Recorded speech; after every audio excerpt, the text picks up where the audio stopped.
Syederalun, baru-baru ini beredar video wanita di Kabupaten Pindrang, Provinsi Sulawesi Selatan, dilamar oleh sepupunya sendiri.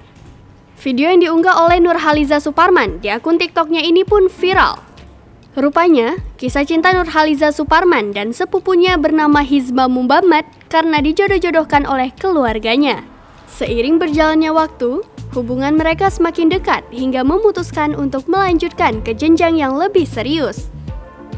Diketahui video yang diunggah oleh Nurhaliza mendapat banyak respon dan viral. Pengunggah bagikan kisah cintanya hingga dilamar sepupu sendiri.